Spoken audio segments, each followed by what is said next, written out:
Guillermo hacía una serie de recomendaciones para mantener bajas las temperaturas en nuestro hogar. Y me gustaría que pues pudiera compartirlo con pues nuestros seguidores para que también ellos puedan tener este tipo de recomendaciones a la mano. Claro, preparé unas pocas diapositivas y también me gustaría comentar que lejos de estar viviendo, bueno, de estar viviendo una onda de calor, estamos viviendo las primeras consecuencias palpables del cambio climático. Y pues es como una gran llamada de atención para que nos tomemos en serio, ¿no? Y bueno, por aquí tengo unas diapositivas que voy a pasar en pantalla. Y estas son las estrategias para disminuir, y como dice Tania, comentamos algunas cosas en redes sociales, pero antes de eso vamos a poner primero un poquito el contexto. Por ejemplo, estos son datos meteorológicos del año típico, es decir, el año o los meses que más ocurren frecuentemente en los últimos 10, 15, 20 años, y estamos viendo una visualización de la temperatura. Las zonas rojas quiere decir altas temperaturas, cerca de 35 grados en julio, en agosto, alrededor de las 12, 2 de la tarde. Esto es muy común y ustedes podrían decir, bueno, pero ¿por qué sentimos ahora 45 grados? Bueno, estos son datos obtenidos de estaciones meteorológicas que están a una altura y además estamos viviendo el efecto isla de calor. Y el efecto isla de calor hace que en regiones específicas de ciudades pueda haber mayores temperaturas debido a la configuración, si hay o no hay árboles, pero también a la actividad antropogénica, ¿no? O si hay fábricas, si hay muchos autos, si hay muchos negocios, restaurantes, eso puede incrementar de manera local.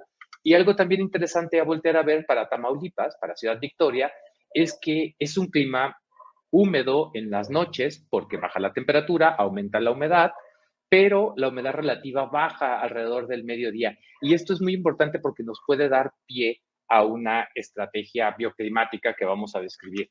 Y entonces, bueno, las he dividido en dos tipos de estrategias. Estrategias simples que podríamos llevar a cabo en casa sin ninguna modificación y otras estrategias que están asociadas con diseño bioclimático o arquitectura bioclimática que tiene mucho que ver con lo que yo hago en mi área de investigación.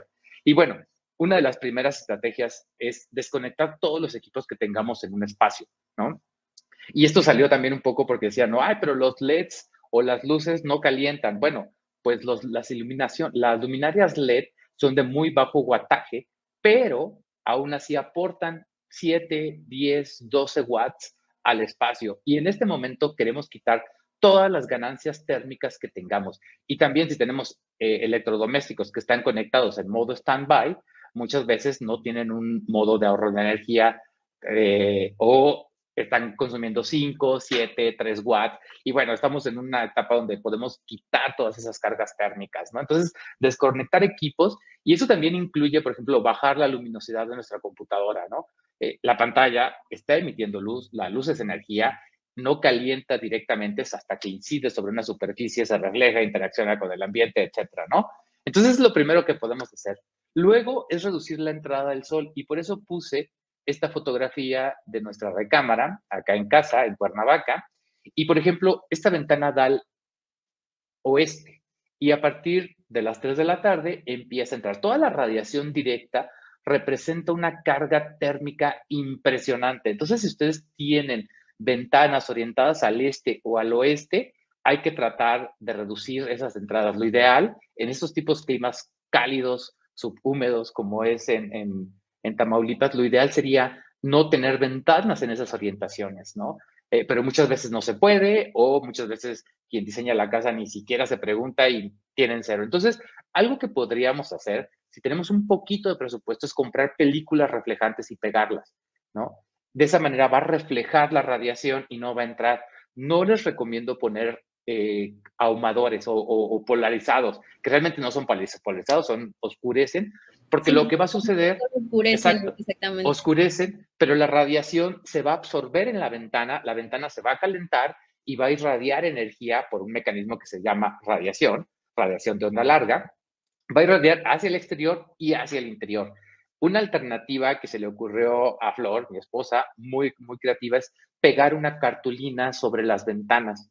Esa cartulina, el color blanco tiene una absortancia, 0.2, quiere decir que absorbe el 20% de la energía y refleja el restante. Entonces, se va a calentar, pero va a ser menor el efecto a que si tuviéramos la ventana, ¿no? Lo ideal sería que pudiéramos bloquear con protecciones o no tener ventanas. Entonces, hay que reducir la entrada del sol al máximo. Hay una estrategia que a nosotros nos gusta mucho y que es el enfriamiento evaporativo.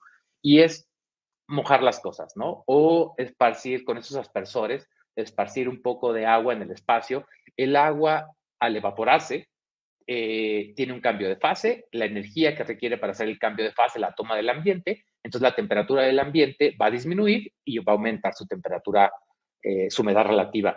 Esta es una estrategia que no es muy recomendada en climas húmedos, porque la humedad relativa puede hacernos sentir el bochorno o el frío de manera más intensa, ¿no? Sí, incrementa la sensación de la temperatura, ¿no? Por ejemplo, en la zona sur de Tamaulipas, que es una de las zonas más húmedas del país, pues creo que en ese tipo de mecanismos sí estaría un poco complejo, ¿no?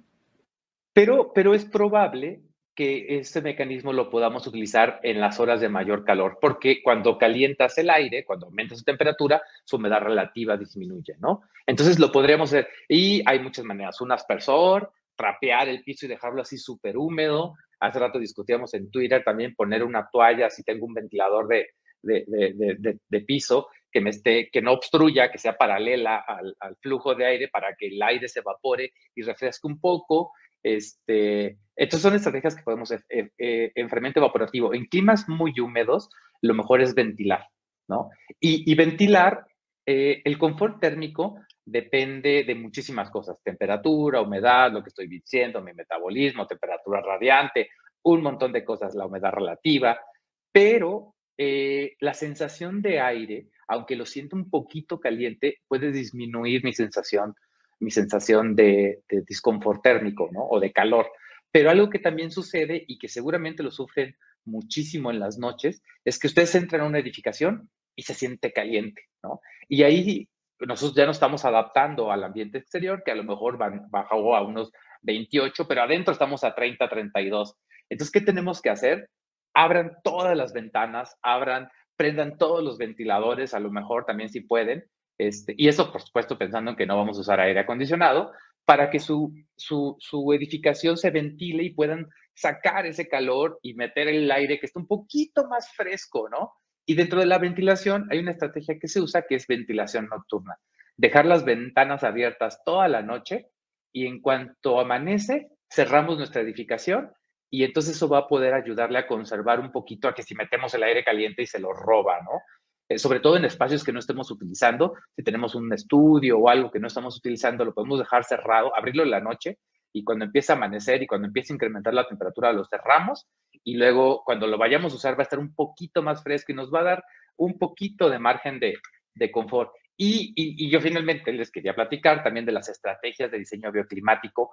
La arquitectura vernácula, que es la arquitectura que se desarrolla originalmente en los sitios, considera estrategias bioclimáticas. Entonces, estamos muy acostumbrados a ver de manera despectiva, hay muros de adobe, aunque de repente se gentrifican, ¿no? Muros de adobe y techos de teja.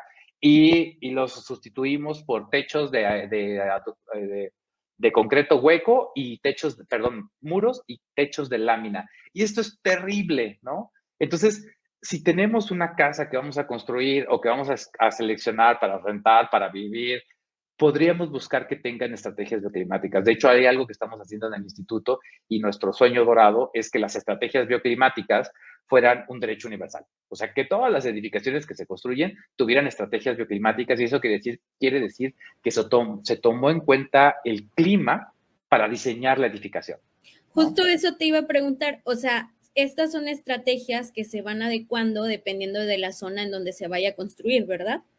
Claro, y por ejemplo, no vas a usar colores oscuros porque el negro, que tiene una absorbancia de 0.8, es decir, absorbe el 80%, se va a calentar muchísimo. Esto ya lo puse desde acá, pero también súbanse a su azotea. Si tienen un techo rojo o negro, píntenlo. Y si tienen el presupuesto, píntenlo. Eso va a ser un cambio impresionante porque quiere decir que van a pasar de absorber el 80% al 20% de la radiación que incide sobre ese muro o sobre ese techo. ¿no? Entonces, esa yo la puse en simples porque requiere intervenciones. Hay otras que, como las orientaciones de ventana, las protecciones, los materiales adecuados, considerar ventilación cruzada, se tienen que hacer desde el inicio de la edificación, o modificar una edificación es mucho más complicado, ¿no?